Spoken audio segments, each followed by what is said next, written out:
गुरुर ब्रह्मा गुरुर विष्णू गुरुर देव महेश्वरा गुरुर साक्षात परब्रह्म तस्मै श्री गुरुवे नमः. या संस्कृत श्लोकामध्ये गुरुचे महत्व, गुरुला निर्माता, संरक्षण करता, परिवर्तन करता, परब्रह्म आणि परमसत्य सांगितले आहे. गुरु हे अज्ञानाला दूर करून ज्ञान देतो आणि जीवनामध्ये परिवर्तनाचे काम करतो.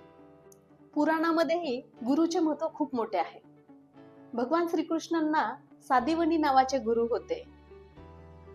हनुमानजींना सूर्यदेव भगवान नावाचे गुरु होते आणि त्याचबरोबर प्रभू रामचंद्रालाही गुरु भेटले म्हणून ते मर्यादित पुरुष बनू शकले. अशा माझ्या सर्व गुरुजनांना आणि माझ्या जीवनामध्ये कळत न कळत जीवनाचे धडे शिकवणाऱ्या सर्व आदरयुक्त व्यक्तींना शिक्षक दिनाच्या विनम्र शुभेच्छा.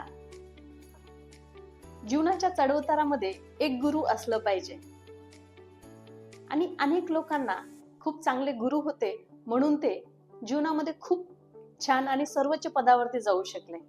उदाहरणार्थ गांधीजींचे गुरु हे गोपाळकृष्ण गोखले होते. क्रिकेटाचा देव मानला जातो, त्यांचे गुरु हे रमाकांत आचरे होते. म्हणून लाईफ मध्ये एक गुरु असलंच पाहिजे, कारण गुरु हे ज्ञानाचं नव्हे तर परिवर्तनाचं पाठिंबा देण्याचं काम करतं. महाभारतामध्ये तर द्रोणाचार्य आणि एकलव्याची स्टोरी खूप फेमस आहे. जेव्हा गुरु द्रोणाचार्यांनी एकलव्याला शिष्य म्हणून स्वीकारण्याचे नाकारले त्यावेळेस एकलव्याने गुरु द्रोणाचार्याची मातीची मूर्ती बनवून त्यांना साक्षात ठेवून धनुर्विद्येमध्ये पारंगतच नव्हे तर सर्वश्रेष्ठ ठरले. माणसाची गरज ही अन्न, वस्त्र आणि निवारा, त्याचबरोबर शिक्षणाची म्हणजे विद्येची असते.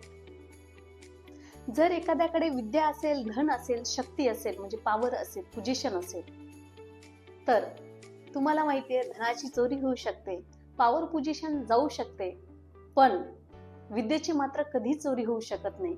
म्हणून विद्वान व्हा, गुणवान व्हा आणि त्यानंतर धनवान व्हा. म्हणून म्हटलं जातं की राजा पूजते स्वदेशी, विद्वान पूजते सर्वत्र. जगामध्ये विद्वानाची, सुशिक्षिताची, गुणवंताची पूजा सर्वत्रच होते.